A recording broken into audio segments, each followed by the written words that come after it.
down that royal moment. Deputy Inspector Judith Harrison, Chief Judith Harrison, both from Noble.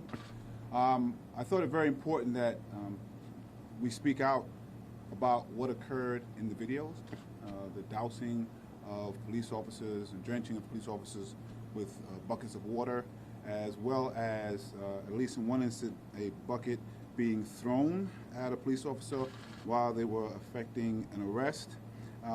What I saw was shameful, and what I saw was dangerous.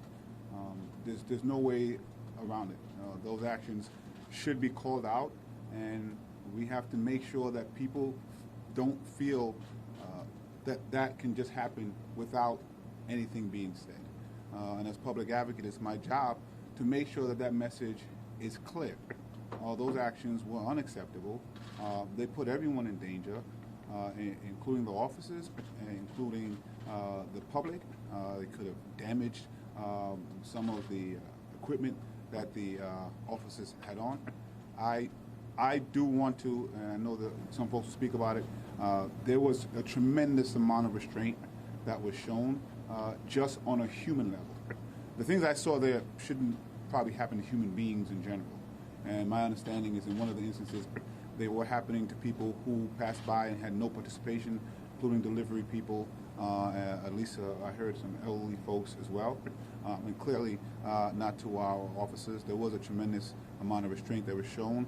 And I would say thank you, because it could have, as a human being, if we want to be honest with ourselves, responses to that sometimes can be elevated. And I know there's training to de-escalate. In addition to that, there has been some rhetoric spoken about, talking about those videos that I also don't think are helpful. There's been some rhetoric trying to ratchet up in a tone that is just not a reality. This is there is not lawlessness happening. This is not the result in the way it's being spoken about policies from the left. I want to be very clear, and this message has to come out. Thankfully, we are the safest city we've been in a very, very long time. I'm thankful that crime is down. I'm thankful that shootings and murders are down. I'm thankful that police use of force, especially police shootings, are down. I'm thankful, although there's been a small uptick, complaints against officers are down. These things should be celebrated, and we should not create a false sense of chaos when we are actually moving in the right direction, including some of their very policies people are kind of trying to attack, have helped get us to this direction. So my hope is when we have these conversations, there are adults in the room so that we can hold these actions accountable the way that they should be without creating a false sense of lawlessness that's out there. We do want to make sure that these things don't happen again, but we have to continue to move in a direction of better policing. And I invited the organizations today because the organizations who are or have been police officers and law enforcement knows what it's feel to be out there. They are also angry about what they saw. They want to make sure the officers are protected. But even as important, they have always engaged in the better policing conversation. They have always come to the table and say, let's see how we can make these policies work. That's what we need. That's leadership. And so I would ask the people who are trying to use this as a way to create unnecessary, a sense of chaotic fear, to please stop and let's just join the conversation on how we move forward. We know there is a tenuous conversations going on right now on a host, a bunch of issues. We can have those conversations and simultaneously, speak out about these actions. So first up, I'd like to call retired Chief Nelson. If I can get this fixed right. Got it. Thank you. Thank you, Public Advocate. First, I'd like to thank Public Advocate Jumaane Williams for inviting us to this. I'm retired Chief Nelson, the VP for Public Safety now at NYPD, but I'm also the Regional VP for Noble. A part of our mission statement is we are the conscience of law enforcement. Well, we look out for our communities, but we also have to look out for the men and women who serve as police officers in this noble profession, it is totally unacceptable for officers to come to work to do their job and be treated that way. Something like this can escalate very, very seriously. The fact that somebody felt compelled or emboldened enough to take a pail of water, which if you look at 5 gallons, that's like 40 pounds, and throw it at the back of the head of one of our officers is totally unacceptable. The officers use great restraint, but that should not give reason for anybody to do something like that. We want to make sure that within the communities that we serve, a lot of great work has been done to bring the community and law enforcement closer together. We don't want to take giant steps up and then giant steps back. Officers put their lives on the line every day for this great city, for the profession that they love. They should be treated with respect accordingly. Just reverse it. In the roles that you play, in the jobs that you have, if you're doing your job and someone comes along and just arbitrarily start throwing buckets of water on you or watering you, and when you try to make them stop, they continue.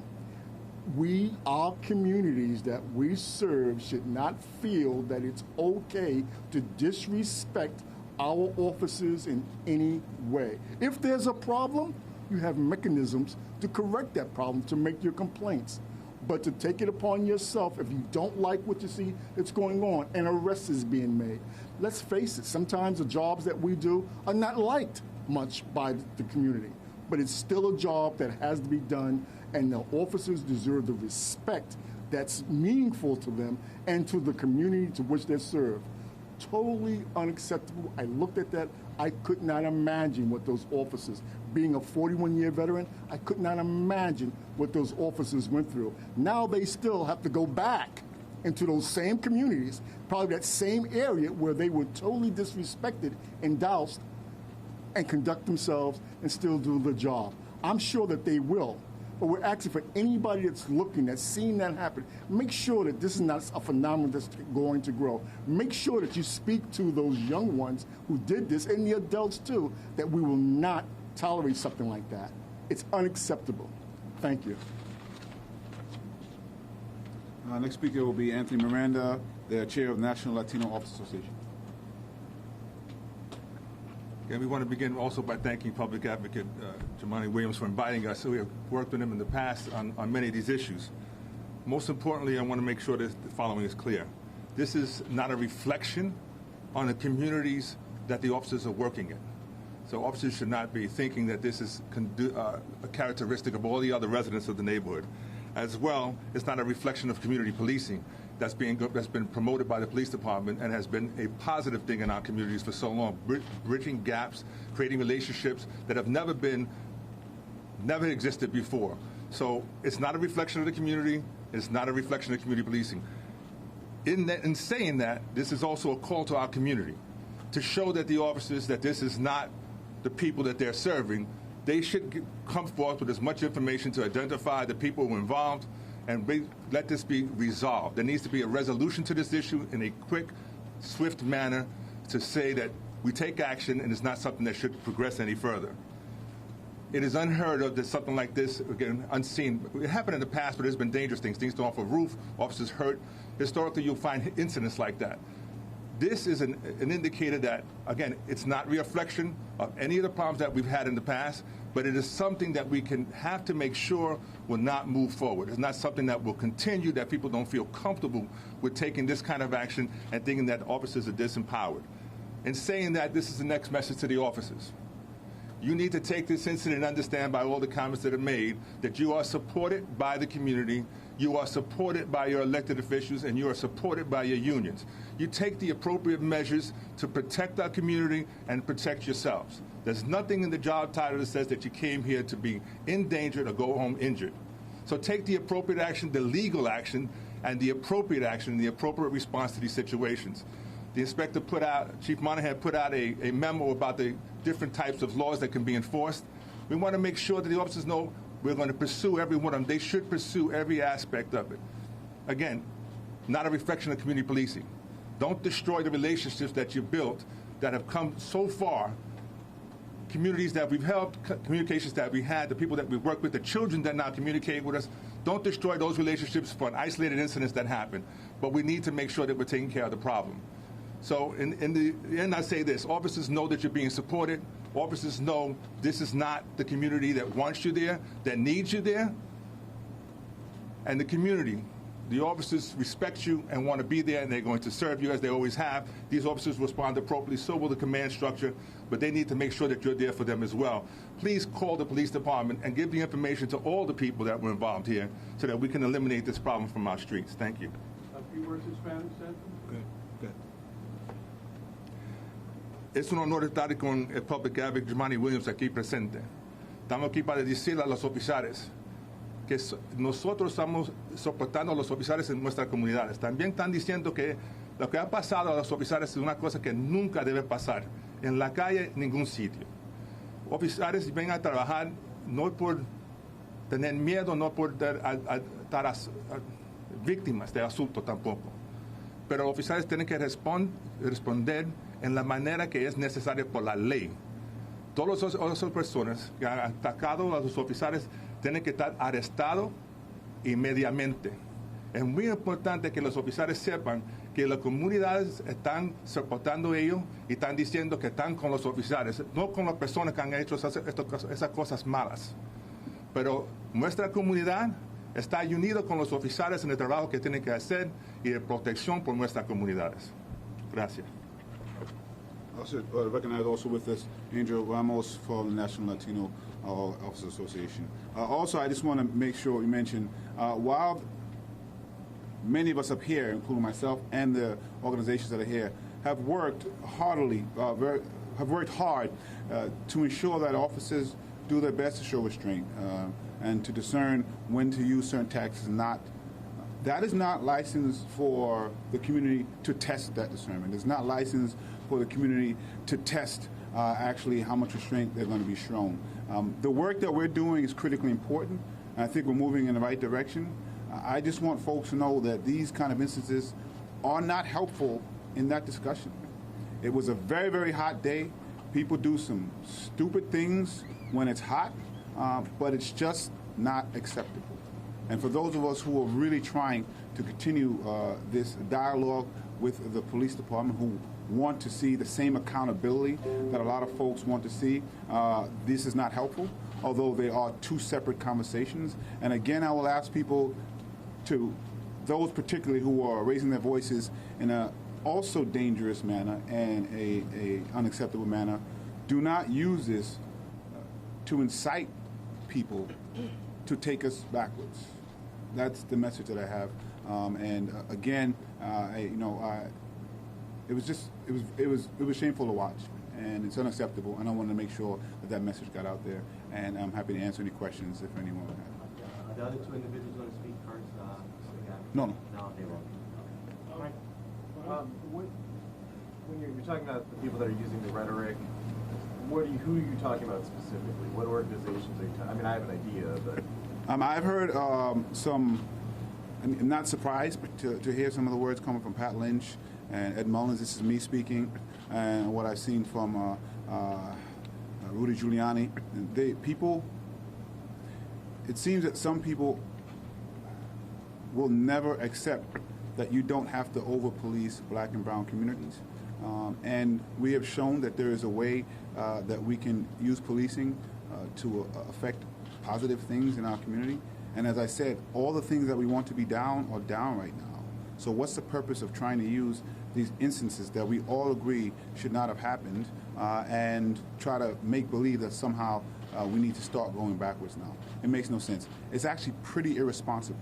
But again, I have found that they have never wanted to come into a room to have a discussion about this. It's easier to go from where they are. And the folks who are here have always engaged in an honest conversation. It's about being adult when they're having this conversation. Oh, did you want to say something? Sorry. I just want to, again, speaking to what we were talking about, people who are speaking out of turn and exaggerating what the situation is or taking out of context. They're trying to destroy a lot of good work that has been happening. The SBA has garnered a number of statements. Even the Monahan were making statements that some people should reconsider whether they need to be officers. That's the kind of comment that they need to address with the officer personally. That is not a public comment. That does nothing to bridge the gap in our communities. It does absolutely nothing to make that statement publicly by any individual officer.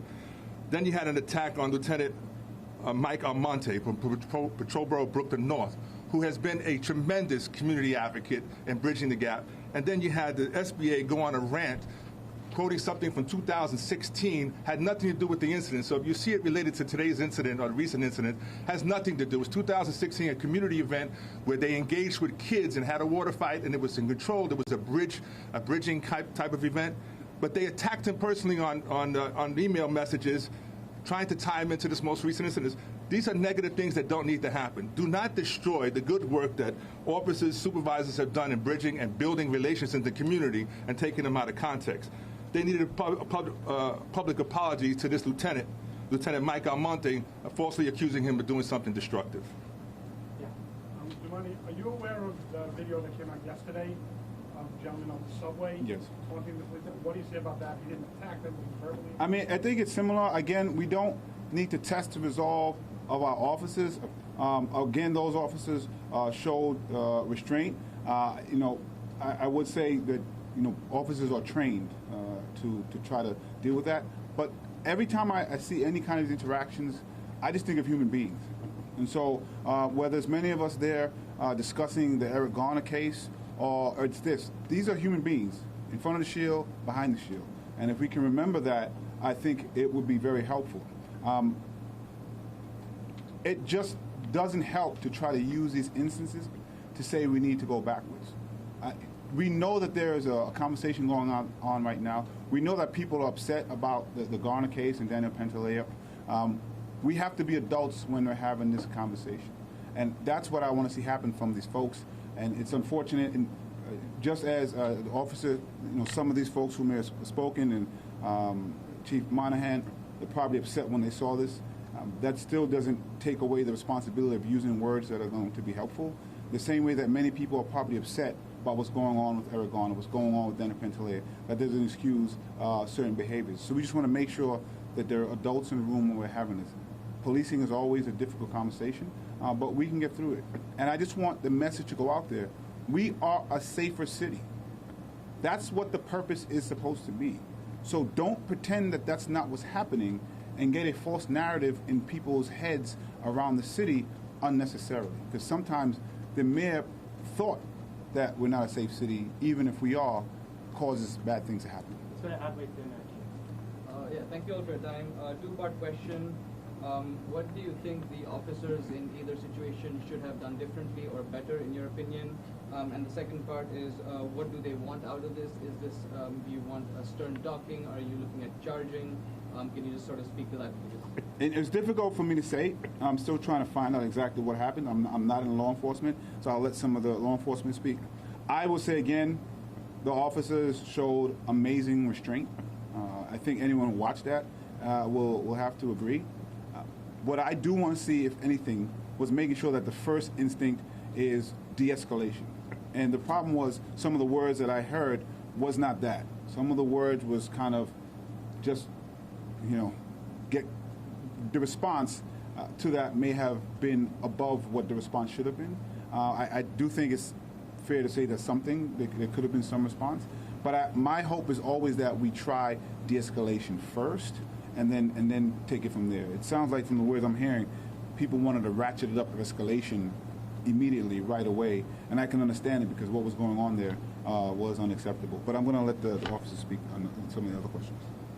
If I may, for the officers that were at that situation when it was happening, the moment that someone threw water on them, by the time the second one had done that, the officers should have stopped and asked the individual to stop and to cease. If it continued, then you use your tools. You call for backup. Because when a large group gets together, people become emboldened sometimes. You saw it start out with dashes of water, then more water. Had they called for a backup, which I'm quite sure that's what Chief Monahan was talking about, you'd have more officers on the scene and you would have de-escalated before it got out of hand. By the time it was over, they were throwing buckets. And like I said from the beginning, 5-pound bucket, it's 40 pounds. If you just get hit with the bucket, it's maybe only a pound. If you get hit with a half a bucket, you can cause injury. I would say use your rate. If I was still the borough commander, I would direct my officers, use your radio. That's what it's for. Get back up there. Let's de-escalate this, not let it grow and get bigger and bigger. That would be my suggestion. I'm quite sure that's what they're talking for the officers now. You have all tools. You look at them. You got your camera. You can see who's doing this. You are conducting an arrest or whatever the issue is. You tell them to stop. Not forcefully, just stop. If they continue, you call for backup. No police officer is expected to handle a crowd by themselves. That's why you have officers on patrol in your sector and all around you. You need help, you call for backup. I don't think that someone would have rolled up with 5, 6, 7 cops there and dashed a whole bucket of water on somebody's head. They did it. These individuals, not a reflection like Tony Miranda said and the public advocate said, not a reflection of the community, but they did this because it was a crowd and they felt emboldened. Call for backup, utilize your tools, and you de-escalate the situation. I don't know if you have this answer, but the one in the 7-3 with the 2 officers, there's some debate as to if they were actually laughing and maybe a part of it and then it got out of control, or maybe they were laughing and now people have changed the narrative. We do know 2 people are apprehended this morning. We got that word. So if you have information on were they actually having fun with these people out there and then it went too far? And 2, you said it here, Chief, but in the harshest terms possible, what is your message to the community? Because if it was a different cop, that cop could have turned around and beat somebody or shot someone. If it was a different cop. So first, I do want to say, I actually waited to try to get information because I did have the same concern. You sometimes see a video, as was always said, you don't know the whole thing that's in the video. So I tried to get some additional information. Like the one in Brownsville, I think is the one you're speaking about. I'm still not 100% sure what happened. It could have been that the officers were engaged and then it got out of hand. I do know what I saw at the end didn't look like they were particularly happy, so I don't know. The one in Harlem looks a little different. It looks like there were officers affecting arrest. While that's happening, water's being thrown on them and a bucket was thrown and hit an officer in the head. To me, there's no question there. Like that one is clear. But either way, as was mentioned, we want there to be better policing. We want there to be restraint and disciplined officers. But the message to the community is this is not a license to test that. And it's not helpful because if it goes wrong, it goes very wrong. And unfortunately, the community often gets the brunt end of that. And so we want to make sure that people are being responsible with what happens. We know it's a difficult conversation. I, for one, am always out there making sure that we're calling for accountability. There is anger from the community that accountability is not happening. It is a hot summer. People are still waiting, for instance, for Pantaleo. I personally have been calling for him to be fired. There is anger there. That is in no way an excuse to douse police officers with water and throw a bucket on them. We have to make that abundantly clear. And as was mentioned, the dual message is that those instances is also not an excuse to try to move backwards from where we've gone. And Chief, you can jump in. Yeah, I think the other comment is that a lot of them are saying that the officers felt that they were unable to take police action or they were confused about their police action. And that's the message that's going out. So part of what we're saying here today, the officers shouldn't be confused. There should be no confusion about your police, what you're allowed to do and what you're not allowed to do. And if that is happening, that has to do with the leadership, not with the individual officers.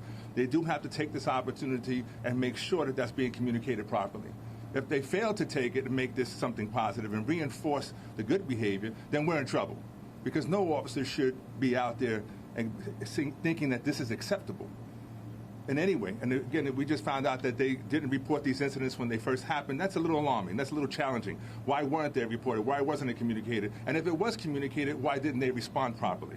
Right? If their leadership was told and they didn't get the support that they needed, and now the agency is talking, the police department say, oh, we support them, then there's a breakdown somewhere.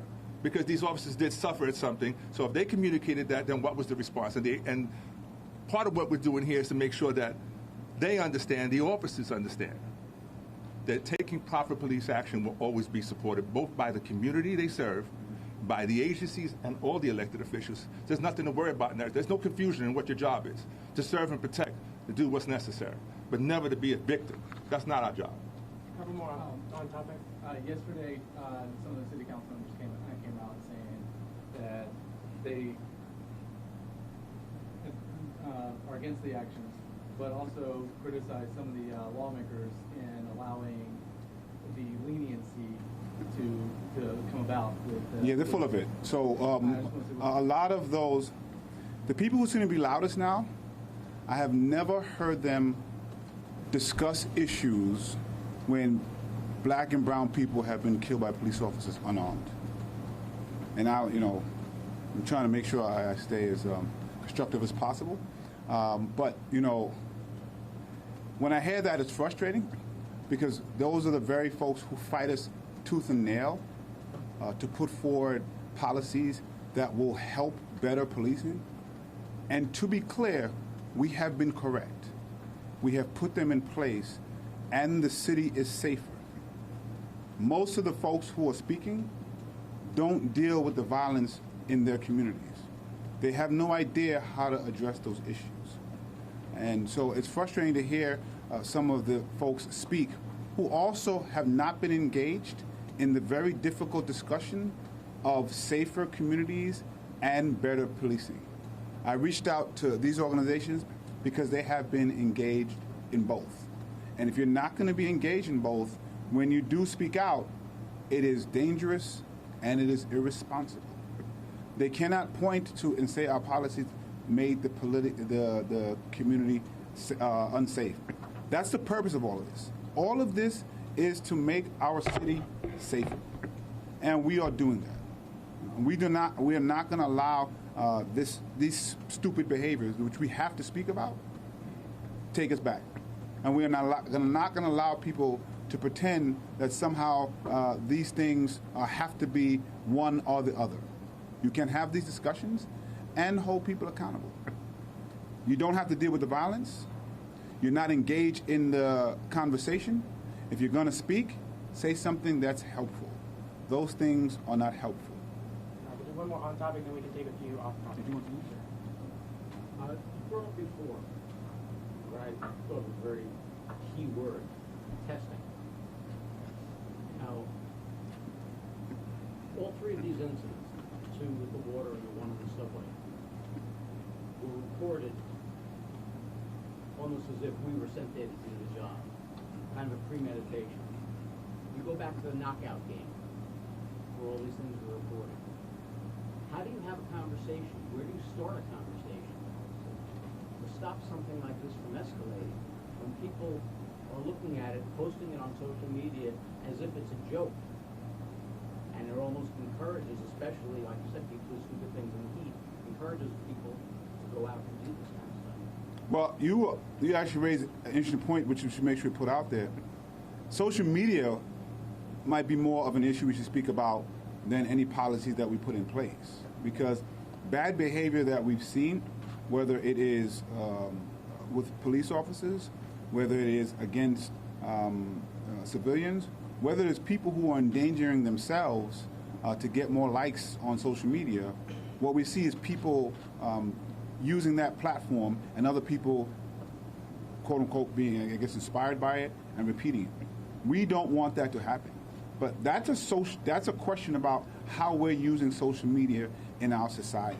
And that conversation can go along with conversations about policing, but it shouldn't be exchanged for that. And so we see this phenomenon happening in a lot of different places, and I don't want the people who are interjecting their voices to use it as an excuse to say somehow folks saying that black and brown communities deserve to be safe and have better policing at the exact same time are somehow crazy, particularly when so far we are right and we are the safest city we've been since the 1950s.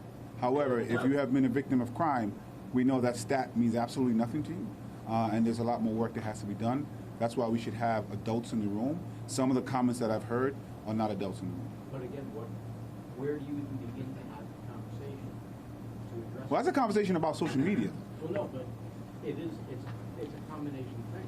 It's the It is. social media that itself that they're putting on social media. It's almost like buying commercial time. I mean, I agree with you, and I'm happy to have a conversation. It's a different type of topic about social media. I mean, people, unfortunately, have died trying to take the pictures of themselves and from high up places. So the question is, how do you have a conversation about that? How do you tell people not to see what you saw on social media and don't repeat it? We also have to remember that there is a lot of anger out there, right? And so we want to make sure we're able to be responsible with that as well. And there's legitimate anger out there. And we want to make sure that we send a message that you can be angry about what's happening, about some of the lack of accountability, and channel that energy into a constructive way. And that's the message we want to make sure we do that. There are ways to do that, whether it's in my office, whether it's in these organizations, or others who are working toward that accountability. But certain actions are just not helpful, and they put everybody in danger. Adelaide, is this